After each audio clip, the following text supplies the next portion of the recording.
दरवर्षी आषाढ महिना आला की महाराष्ट्रातील एक वेगळंच चित्र आपल्या डोळ्यांसमोर उभं राहतं. हजार नाही, लाखो लोक, डोक्यावर तुळशी वृंदावन, हातात टाळ मृदंग, मुखी ज्ञानोबा माऊली तुकाराम असा अखंड गजर आणि पाय मात्र पंढरपूरच्या दिशेने. आजच्या काळात जेव्हा काही किलोमीटर चालणंसुद्धा कठीण वाटतं, तेव्हा हे लोक 200, 300, अगदी 500 किलोमीटरपर्यंतचा प्रवास पायी का करतात? आषाढी एकादशीच्याच दिवशी ही वारी का संपते? आणि या परंपरेची सुरुवात नेमकी कधी आणि कशी झाली?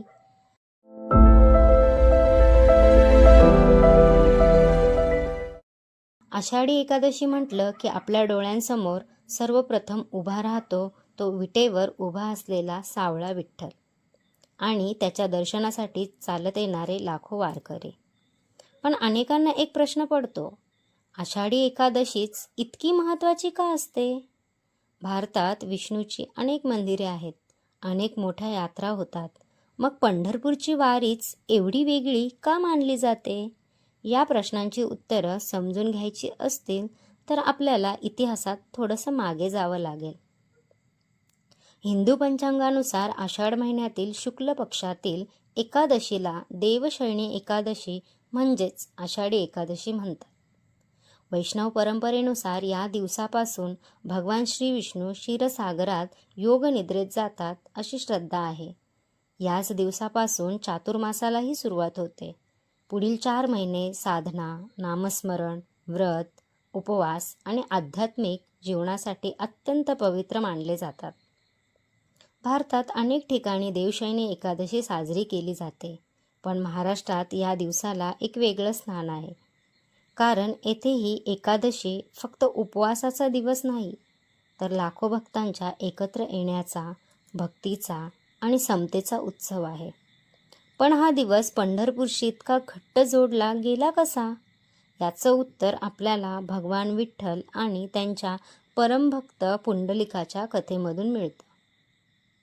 पुंडलिकाचं नाव आज महाराष्ट्रातील प्रत्येकाला माहीत आहे, परंतु त्याची कथा केवळ एका भक्ताची कथा नाही, तर भक्ती म्हणजेच नेमकं काय ह्याची व्याख्या बदलणारी कथा आहे. असं सांगितलं जातं की सुरुवातीला पुंडलिक आपल्या आईवडिलांशी प्रेमाने वागत नव्हता, परंतु संतांच्या सहवासामुळे त्याच्या विचारांत मोठा बदल झाला. त्याला समजलं, देव शोधण्यासाठी दूरदूर भटकण्याची गरज नाही. आईवडिलांची मनापासून सेवा करणं हीच खरी ईश्वर भक्ती आहे. त्या दिवसापासून पुंडलिकाने स्वतःला पूर्णपणे त्यांच्या सेवेत वाहून घेतलं. त्याचा सेवाभाव इतका निस्वार्थ होता की भगवान श्री विष्णू आणि माता रुक्मिणी त्यांच्यावर प्रसन्न झाले. ते स्वतः त्याच्या भेटीस आले. मात्र त्यावेळी पुंडलिक आपल्या वृद्ध आईवडिलांच्या सेवेत मग्न होता. त्याने सेवा अर्धवट सोडली नाही. त्याऐवजी त्याने जवळची एक वीट श्री विष्णूंकडे सरकवली आणि नम्रपणे त्यांना त्या विटेवर थांबण्याची विनंती केली. भगवान त्या विटेवर उभे राहिले. पुंडलिकाने सेवा पूर्ण केल्यानंतर त्यांचं दर्शन घेतलं. त्याच्या भक्तीवर प्रसन्न होऊन भगवान म्हणाले, मी येथेच राहीन, जेणेकरून प्रत्येक भक्ताला माझं दर्शन सहज मिळेल. अशी श्रद्धा आहे की त्या दिवसापासून भगवान विठ्ठल पंढरपूरमध्ये विटेवर उभे आहेत. आजही मंदिरातील विठ्ठलाची मूर्ती आपल्याला त्याच रूपात दिसते. या कथेतला सर्वात मोठा संदेश कोणता? तो म्हणजे भक्ती आणि सेवा ह्यांच्यात भेद नाही. आईवडिलांची सेवा, समाजाची सेवा आणि ईश्वर भक्ती हे तिन्ही मार्ग शेवटी एकाच ठिकाणी जाऊन मिळतात. पण येथेच एक महत्त्वाचा प्रश्न निर्माण होतो. पुंडलिकाची कथा तर आपण सगळ्यांनी ऐकली आहे, पण त्या एका घटनेपासून लाखो लोकांची वारी कशी सुरू झाली? संत ज्ञानेश्वर महाराज, संत नामदेव, संत चोखामेला, संत एकनाथ, संत तुकाराम महाराज यांचा या परंपरेशी नेमका काय संबंध आहे? आणि पंढरपूरची वारी आज जगातील सर्वात मोठ्या आणि शतकानुशतकं अखंड सुरू असलेल्या पायी आध्यात्मिक यात्रांपैकी एक कशी बनली? याची कथा आणखी रंजक आहे. कारण वारीची खरी ताकद केवळ पंढरपूरमध्ये नाही, ती आहे त्या संतांच्या विचारांमध्ये, ज्यांनी महाराष्ट्राला भक्तीचा एक नवा मार्ग दाखवला आणि त्या इतिहासाची सुरुवात होते. पुंडलिकामुळे भगवान विठ्ठल पंढरपूरमध्ये स्थिरावले अशी श्रद्धा आहे. पण आज आपण ज्या लाखो वारकऱ्यांची वारी पाहतो ती त्या दिवसापासून लगेच सुरू झाली नाही. त्यासाठी महाराष्ट्राला अजून काही शतकांची वाट पाहावी लागली. 13व्या शतकातील महाराष्ट्र समाज अनेक अडचणींनी वेढलेला होता. जातीभेद वाढत होता. धर्म म्हणजे केवळ कर्मकांड, मोठमोठे यज्ञ आणि कठीण विधी अशी समजूत झाली होती. सामान्य माणसाला देवापर्यंत पोहोचणं कठीण झालं होतं. अशा वेळी महाराष्ट्राच्या भूमीत भक्तीचा एक नवा सूर्य उगवला, तो म्हणजे संत परंपरेचा. इसवी सन 1275 संत ज्ञानेश्वर महाराजांचा जन्म झाला.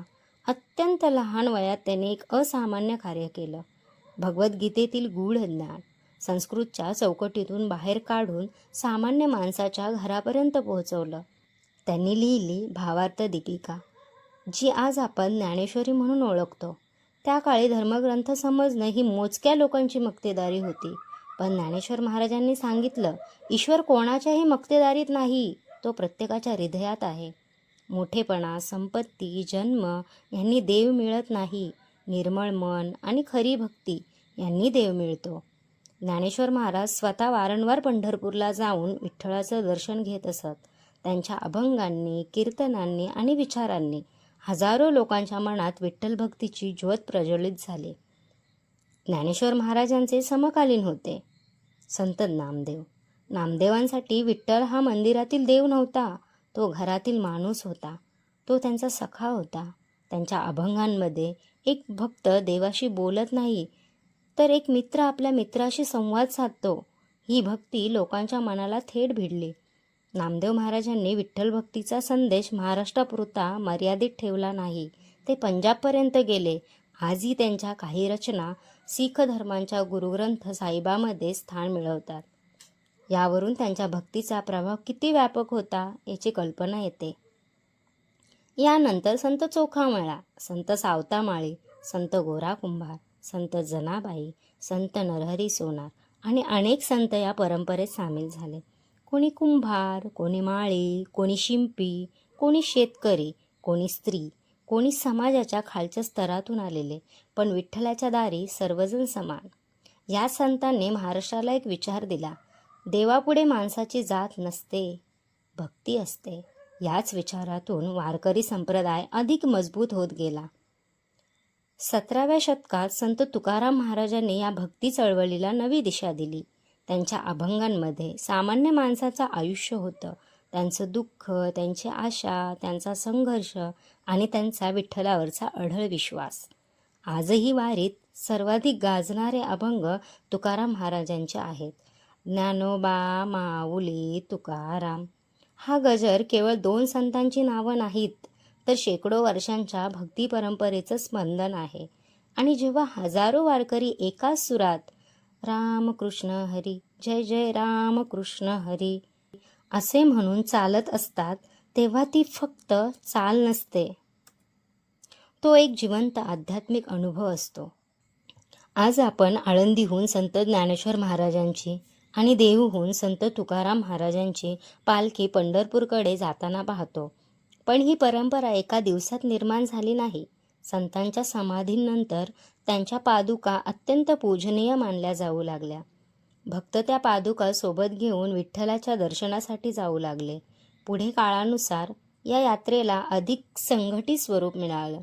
दिंड्या तयार झाल्या, प्रवासाचा क्रम निश्चित झाला, शिस्त निर्माण झाली आणि आजची भव्य पालखी परंपरा आकाराला आली. आज लाखो वारकरी ह्या पादुकांसोबत चालताना फक्त संतांची आठवण करत नाहीत, तर त्यांच्या विचारांसोबत चालत असतात. आत्ता आपण आपल्या सुरुवातीच्या प्रश्नाकडे परत येऊया. वारीची सांगता आषाढी एकादशीलाच का होते? यामागे श्रद्धा, परंपरा आणि भक्ती हे तिन्ही एकत्र आलेले आहेत.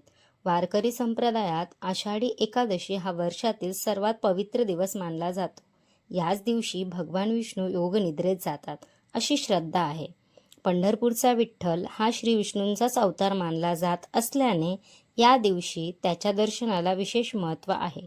म्हणूनच महाराष्ट्राच्या कानाकोपऱ्यातून निघालेल्या सर्व दिंड्या आणि पालख्या याच दिवसापूर्वी पंढरपूरमध्ये पोहोचण्याचा प्रयत्न करतात.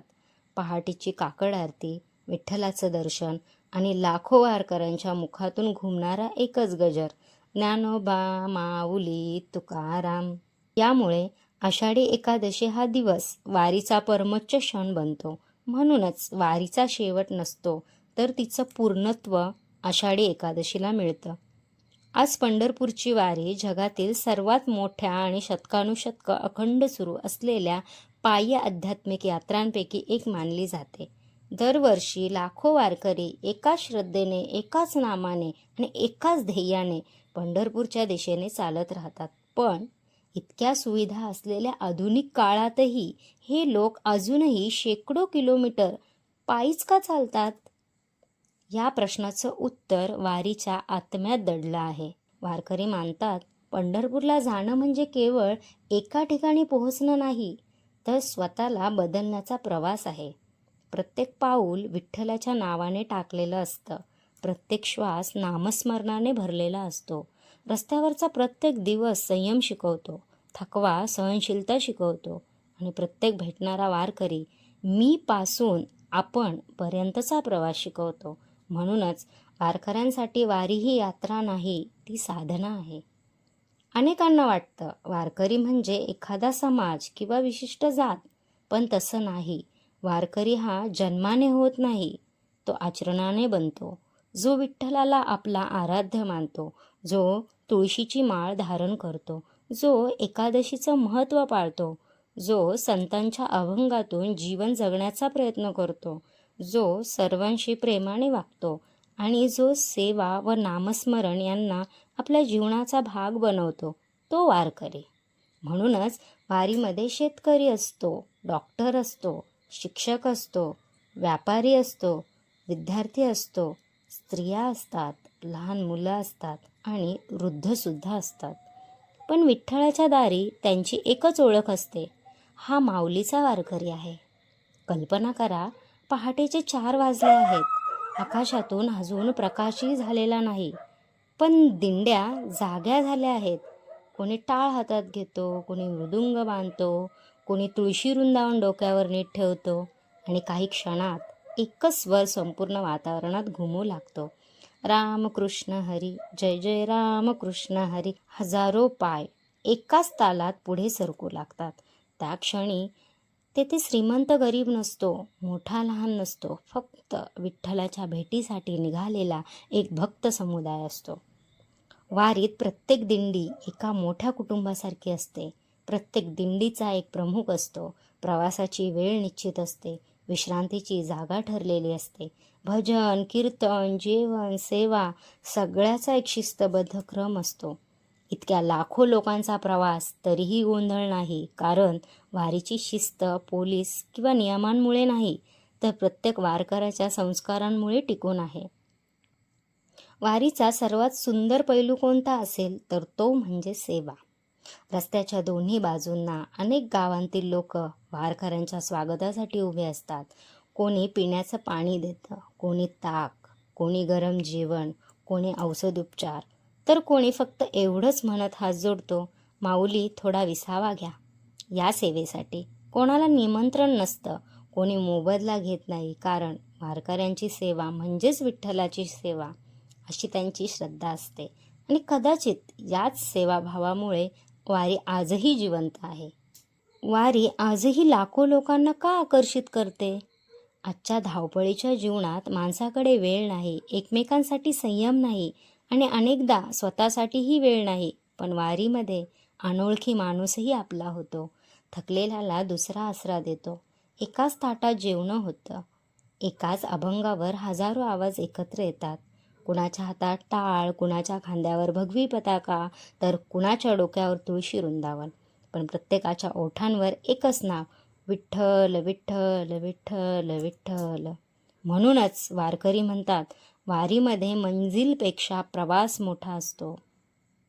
कदाचित ह्यामुळेच ही परंपरा शेकडो वर्षांपासून अखंड सुरू आहे.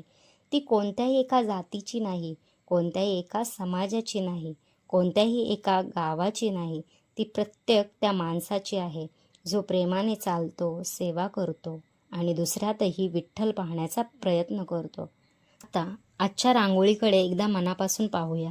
या रांगोळीच्या मध्यभागी आषाढी एकादशी हा पवित्र संदेश रेखाटला आहे.